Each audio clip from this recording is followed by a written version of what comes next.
নমস্কাৰ ছাত্ৰসকলক স্বাগতম জনাইছোঁ এছএমটিচি ইউটিউব চেনেললৈ। মই যে তোমালোকৰ মাজলৈ আছোঁ ক্লাছ 6ৰ অসমীয়াৰ লেচন 1ৰ কুৱেশ্যন আনচাৰ সকলোৱে ভালদৰে শুনি যাব আৰু যদি চেনেলটো নতুন হয় চেনেলটো ছাবস্ক্ৰাইব কৰি ৰাখিব যাতে আগলৈ এনেকুৱা ধৰণৰ ভিডিঅ' পাই থাকে আৰু সকলোৱে মিলি চেনেলটো অতি সোনকালে 1K ছাবস্ক্ৰাইব কৰিবলৈ আশা কৰোঁ। তোমালোকৰ কাৰণে মই বহুখিনি কষ্ট কৰোঁ যাতে তোমালোকে তাৰ বিনিময়ত মোক এটা ছাবস্ক্ৰাইব দিয়া তাৰে আশা কৰিলোঁ। আমাৰ দেশ পাঠভিত্তিক প্ৰশ্নোত্তৰ 1 নম্বৰ আছে বহু বিকল্প ভিত্তিক প্ৰশ্নোত্তৰ।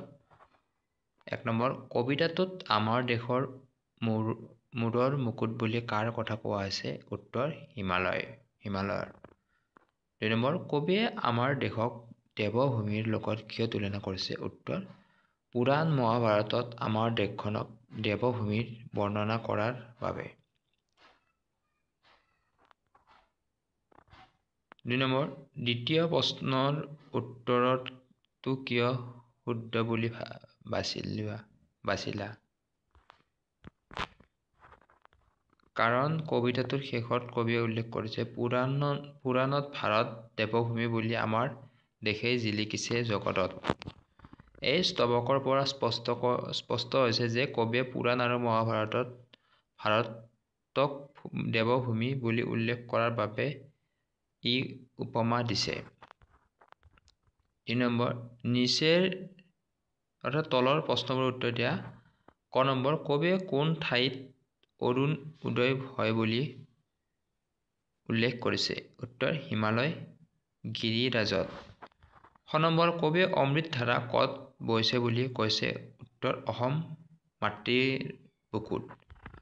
গ নম্বৰ কিয়ে অসমীয়া আইৰ গাৰ জেউতি চৰায়? উত্তৰ শুকুলা পাতৰ ৰিহা মেখেলা। ঘ নম্বৰ দেৱভূমি বুলি কবিয়ে কোনখন ঠাইৰ কথা কৈছে? উত্তৰ ভাৰত দেশৰ। ঙ নম্বৰ কবিয়ে অসমীয়া আইয়ে কিহৰ সাতসৰী পিন্ধা বুলি কৈছে? উত্তৰ সাতেসৰী হাড়। 4 নম্বৰ কবিয়ে আমাৰ দেশখনক কি কি কাৰণত স্বৰ্গতকৈ অধিক বুলি কৈছে? উত্তৰ বহলকৈ কবিয়ে কয় আমাৰ দেশত হিমালয়গিৰি যেন মূৰৰ মুকুট, 6 ঋতুৱে অপূৰ্ব সাজ পিন্ধায়, নদী যেন জেউতি চৰায়, জান-জুৰিয়ে সাতেসৰী হাড় পিন্ধায়। দেশখন সাহিত্য সংস্কৃতি গুণীযক আৰু প্ৰাকৃতিক শোভাৰে ভৰপূৰ। পুৰাণ আৰু মহাভাৰতত দেৱভূমি বুলি উল্লেখ আছে। এই সকলো উপাদানৰ বাবে কবিয়ে কয় স্বৰ্গতো অধিক আমাৰ দেশে সৃষ্টি পাতনিৰে পৰা। 5 নম্বৰ পদ্যৰ অংশ ভিত্তিক প্ৰশ্ন।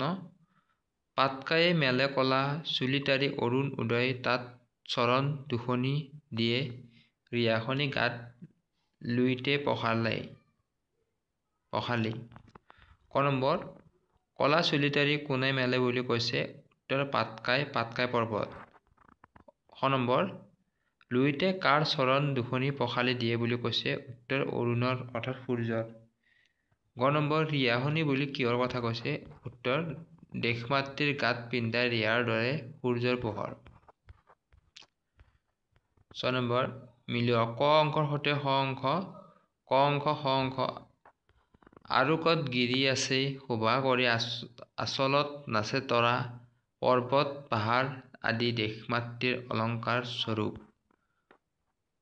অসমা সুষমা মুনি মনোৰম আমাৰ চেনেহী আই পৰ্বত পাহাৰ নদ নদীৰে সমৃদ্ধ অসম এখন মনোৰম ঠাই। দেৱভূমি বুলি আমাৰ দেশে জিলিকিছে জগতত, ৰামায়ণ মহাভাৰত আদি বেদ পুৰাণ। 7 নম্বৰ তালিকা দেশমাতৃৰ সৌন্দৰ্য বৃদ্ধিত উপাদানসমূহ। উপাদান সৌন্দৰ্যৰ ভূমিকা গিৰিব্ৰাজ হিমালয়, মূৰৰ মুকুট, 6 ঋতু অপূৰ্ব সাজ পিন্ধায়, পাতকায়ে কলা চুলি তাৰি মেলে, লুইতে সূৰ্যৰ চৰণ পখালি দিয়ে, জান-জুৰি সাতেসৰী হাড় পিন্ধায়, পৰ্বত পাহাৰ আচলত নাচে তৰা। শব্দ মিল থকা শব্দ বেশ কেশ দেশ মেঘ ভৰা তৰা হাড় গাৰ গাত পাত 9 নম্বৰ শব্দৰ খেল 6 আখৰীয়া শব্দটো উত্তৰ ভাৰত পৃথিৱীৰ ভূ বুজায়।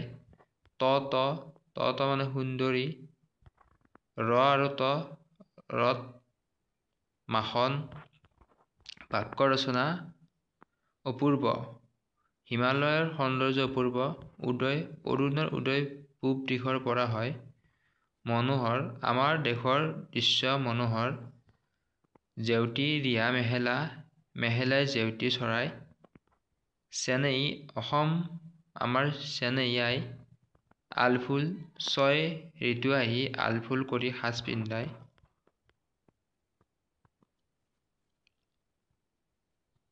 তেওঁৰ বিশেষণ আৰু বিশেষ্য বিচাৰি উলিওৱা।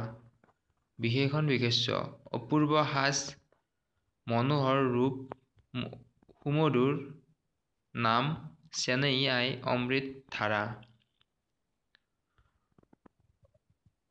সাজ শব্দ ব্যৱহাৰ। সাজ পোছাক, তেওঁ বিহুত নতুন সাজ পিন্ধিছে। সাজ বাচন, মা ভাতৰ সাজ কৰিছে, ভাতৰ সাজ পাতিছে। সাজ নিৰ্মাণ কৰা, আমি ঘৰখন নতুনকৈ সাজিছোঁ। পুংলিংগ স্ত্ৰীলিংগ শব্দ গঠন। পুংলিংগ স্ত্ৰীলিংগ অসম অসমা, সৰল সৰলা, অচল অচলা, বৃদ্ধ বৃদ্ধা, সুষম সুষমা। আজিৰ ভিডিঅ'টোত ইমানখিনি আছিল। নেক্সট আৰু বাকীখিনি ৰিজাম সকলোৱে ভালকৈ পঢ়িব বুলি আশা কৰিলোঁ আৰু ইমানতে সমাপ্ত কৰিছোঁ। নমস্কাৰ।